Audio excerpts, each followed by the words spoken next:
షాద్ నగర్ వైపు ఉన్న మన స్వర్గసీమ వెంచర్లో ప్లాట్లు కొన్న వాళ్ళంతా సంతోషంగా ఉన్నారు. ఒక్కసారి విజిట్ చేయండి.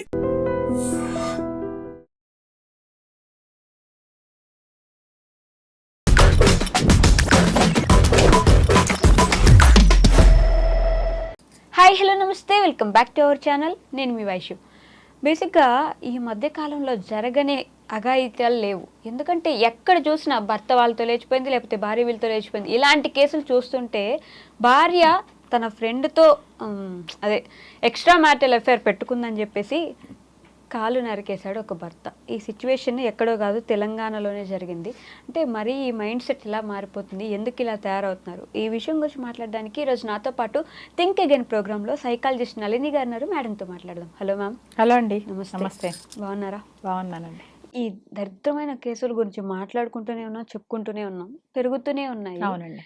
ఈ ఎక్స్ట్రా మ్యారిటల్ అఫేర్ పెట్టుకుందని కాళ్ళు నరికేయడం అది కరెక్ట్ అంటారా లేదంటారా? ఆ వీడియోస్ కింద కామెంట్స్ చూస్తే మంచి పని చేసావన్నా, నేనైతే చేతులు కూడా నరికేద్దును, ఇలాంటి కామెంట్స్ పెట్టాను. సో ఎలా చూడాలి అసలు ఈ విషయాన్ని? కాళ్ళు నరకటం మంచి పని అంటే కాదండి, గ్యారంటీగా కాదు. అవతల వాళ్ళు ఎంత తప్పు చేసినా కూడాను ఒకరిని శారీరకంగా మనం శిక్షించే హక్కు మనకంటూ లేదు.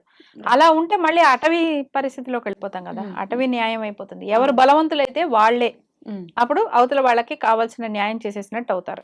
ఈ చెప్పే వాళ్ళంతా చెయ్యరు కాబట్టి, లేకపోతే అవతల వాడు ఎలాగో క్రూరంగా బిహేవ్ చేశారు కాబట్టి ఇంకా ఏదో చెయ్యాలని ఖాళీగా కూర్చొని పెట్టే కామెంట్సే తప్ప అవి ఏ రకంగానూ కరెక్ట్ కాదు. నేనైతే అదే చేసేదాన్ని.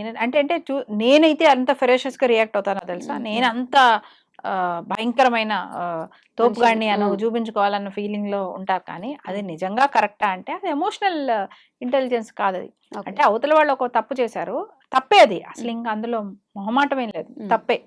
కానీ ఆ తప్పును మళ్ళీ తప్పుతో కరెక్ట్ చేస్తావా? చేయకూడదు, చేయలేం కదా.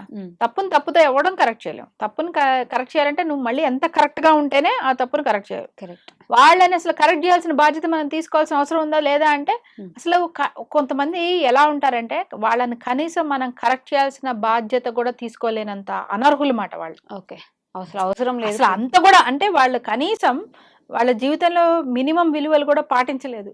ఆ పాటించినందువల్ల ఇప్పుడు ఇతనే చూసుకోండి, ఇప్పుడు ఈ ఎవరైతే హత్య చేశారు రవి అన్న అతను తన భార్యను చక్కగా చూసుకున్నాడు, స్నేహితుడి పట్ల ధర్మంగా ఉన్నాడు, భార్య పట్ల ధర్మంగా ఉన్నాడు. ఆ అమ్మాయి తన విలువల్ని తన ధర్మాన్ని వదిలేసి వేరే వాళ్ళ పట్ల తను వివాహేతర సంబంధం పెట్టుకుందంటే ఆ వ్యక్తిని మళ్ళీ ఉద్ధరించడం, ఆ వ్యక్తిని సరిగ్గా చేయాల్సినంత స్థాయికి కూడా ఆమె నిలబడలేదు, జీవితంలో వ్యక్తిత్వం నిలబడలేదు. అలాంటప్పుడు అలాంటి వాళ్ళని వదిలేసేయాలి, వదిలేసి వాళ్ళ కర్మకు వాళ్ళని వదిలేయాలి. ఇతను కూడా యాక్చువల్గా వదిలేశాడు, అతని కర్మకు అతను వదిలేసి అతను వేరే వివాహం చేసుకున్నాడు, అయిపోయింది కదా. అంటే తన పార్ట్నరు ఈయన నా పార్ట్నర్ కాదని ఆమె అనుకుంది, ఆమె నా పార్ట్నర్ కాదని ఈయన అనుకున్నాడు. యాక్చువల్గా దేర్ ఎండ్స్ ద స్టోరీ అక్కడ. కానీ ఎప్పుడైతే వీళ్ళు ఇంకొక చోట కాపురం పెట్టారనేటప్పటికి ఇక్కడ ఏమైందంటే తన మేల్ ఈగోయిజం అనేది అక్కడ బయటికి లేచింది, నిద్ర లేచింది.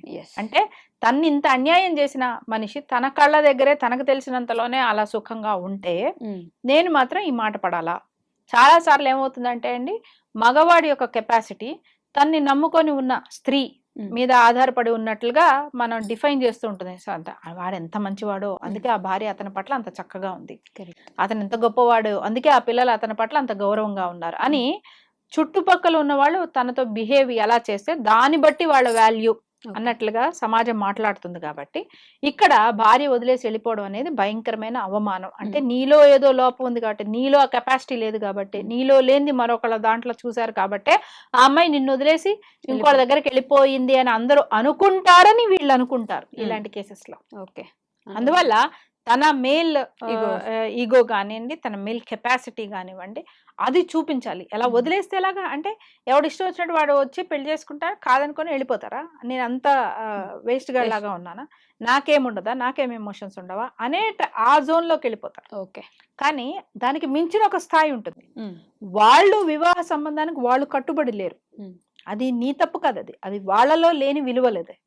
ఆ విలువలు లేని వ్యక్తి ఇంకో చోట కూడా వాళ్ళు మనలేరు, ఇంకో చోట కూడా ప్రశాంతంగా ఉండలేరు. వాళ్ళు జీవితాంతం ఇన్సెక్యూర్ గానే ఉంటారు. వాళ్ళు జీవితాంతం వాళ్ళు ఎవరినైతే నమ్ముకొని వెళ్ళారో వాళ్ళు వీళ్ళని పట్టుకొని ఉంటారా వదిలేస్తారో అనే ఒక టెన్షన్ లోనే ఉంటారు. వీళ్ళు ఎవరినైతే నమ్ముకొని వెళ్ళారో వాళ్ళు వీళ్ళ పట్ల అన్యాయంగా బిహేవ్ చేసినా లేచి నోరు తెరిచి అడిగే పరిస్థితి కూడా ఉండదు, వాళ్ళకి ఆ హక్కు ఉండదు. ఓకే, సమాజంలో గౌరవం ఉండదు, వాళ్ళకి ఆ హక్కు ఉండదు, లీగల్ గా ఏ రైట్స్ ఉండవు. సో వాళ్ళకి జరగాల్సిన అన్యాయం అంతా జీవితాంతం వాళ్ళ ఇన్సెక్యూరిటీలో బతుకుతూనే ఉంటారు. అది ఆల్రెడీ వాళ్ళకి శిక్షే. సో ఇతను ఎప్పుడైతే మూవ్ ఆన్ అయిపోయాడో మూవ్ ఆన్ అయినట్టుగా ఉండాలి తప్ప, అంతే తప్ప వాళ్ళకి నేను శిక్షిస్తానంటే, ఇప్పుడు ఇతను ఏం చేశాడు, తన్ని నమ్ముకొని ఇంకొక అమ్మాయి పెళ్లి చేసుకుంటే ఇప్పుడు ఆ అమ్మాయి జీవితం కూడా అన్యాయమైంది. ఎందుకు? ఇతను వెళ్ళి జైల్లో కూర్చుంటాడు, ఆ అమ్మాయి ఇంట్లో ఆ అమ్మాయి ఇంట్లో కూర్చుంటాడు. ఏమిటి లాభం? ఇప్పుడు నాకు మంచి భవిష్యత్తు ఉందను అనుకొని ఒకడిని నమ్మి అమ్మాయి పెళ్లి చేసుకుంది కదా, అతను ఆ భవిష్యత్తు ఇవ్వాలా లేదా? మరి ఇవ్వాలి కదా. ఇతను పాత సంబంధాల తాలూకు గ్రెడ్జెస్ తీర్చుకుంటూ ఆ ఖర్చులు తీర్చుకుంటూ ఉంటే, ఇన్ దట్ కేసు అతను ఇంకొక అమ్మాయిని తన జీవితంలో ఆహ్వానించకూడదు కదా. కదా, ఆ అమ్మాయి జీవితం నాశనం అయిపోలా. ఇప్పుడు ఆ అమ్మాయి జీవితం ఎటుకడు ఒక జైలు పాలైన భర్తతో ఆ అమ్మాయి ఇప్పుడు ఏ రకమైన సుఖం ఉంటుంది? అంటే ఇక్కడ ఇతను మళ్ళీ భర్త ధర్మాన్ని మిస్ అయ్యాడు. కరెక్ట్. నమ్మి ఇంకొక అమ్మాయిని నువ్వు పెళ్లి చేసుకుంటున్నప్పుడు ఆ అమ్మాయికి నువ్వు సరైన భర్తగా నిలబడాలి కదా. ఇక్కడ మళ్ళీ భర్త ధర్మాన్ని అతను వదిలేశాడు. ఎందుకంటే పాత రిలేషన్షిప్స్ ని మళ్ళీ అతను ఆ ఛాయలు మళ్ళీ ఇక్కడ తవ్వుకున్నాడు కాబట్టి. సో ఇలా ఏ పొరకు ఆ పర ఆలోచించగలరు. కేవలం భావోద్వేగాలతోనే ఉద్రేకాలతోనే వెళ్ళిపోతే ఏమవుతుందంటే అండి, వాళ్ళ జీవితం నాశనం అవుతుంది, వాళ్ళని నమ్ముకున్న వాళ్ళ జీవితం కూడా నాశనం అవుతుంది, వాళ్ళతో ముడిపడి ఉన్న ప్రతి వాళ్ళ జీవితం నాశనం అవుతుంది. ఓకే, కానీ ఇలాంటి విషయాల్లో ఇవన్నీ పెరగడానికి సుప్రీంకోర్టు కూడా ఒక కారణం అనుకోవచ్చా మ్యామ్? అంటే ఇలాంటి ఎఫ్ఐఆర్స్ పెట్టుకున్నా మేమేమి దాన్ని ఒక కేసు లాగా పరిగణించము, అసలు దాన్ని దృష్టిలోకి తీసుకోము, మీ ఇష్టం అన్నట్టు వదిలేసింది కాబట్టి ఇంకొంచెం పెరగడానికి ఛాన్స్. అంటే మానవ సంబంధాలని, అదే విధంగా మ్యారేజ్ అనేది ఒక కమిట్మెంట్, ఒక ఎమోషనల్ కమిట్మెంట్. ఈ కమిట్మెంట్ లో నేను ఎంత ఉండాలి ఎంత ఉండకూడదు అనేది ఆ ఇరు వర్గాల యొక్క కమిట్మెంటే తప్ప, బలవంతంగా నువ్వు ఇందులోనే ఉండాలి అని చెప్పే హక్కు ఎవరికి లేదు అనేది ఆ ఒక చట్టం వెనకాల, లేకపోతే ఆ చట్టం ఇచ్చిన చిన్న సులువులు వెనకాల ఉన్న ఉద్దేశం తప్ప, మీరు విచ్చలవిడిగా ఇదేంటి అడవిలో జంతువుల్లాగా ఆడమగా కలిస్తే చాలు, ఎట్లాంటైనా సంబంధాలు పెట్టుకొని మాకు సంబంధం లేదని చెప్పడం కాదు అక్కడ సుప్రీంకోర్టు. ఎందుకంటే ఈ వేరే వేరే రిపర్కషన్స్ కూడా మనం చూసాం కాబట్టి, మా పెళ్లి అనే ఒక దాంట్లో ఇద్దరు ఈక్వల్ పార్ట్నర్స్, ఇద్దరికి equal value, equal stay, equal rights, equal rights to enter, equal rights to go out ఉండాలి అనేది తప్ప, ఒకడు వచ్చి తాళి కట్టేశాడు కాబట్టి వాళ్ళు ఎట్లా బిహేవ్ చేసినా సరే అందుకే కట్టుబడి ఉండాలి అనే స్త్రీ మీద బలవంతము లేదు.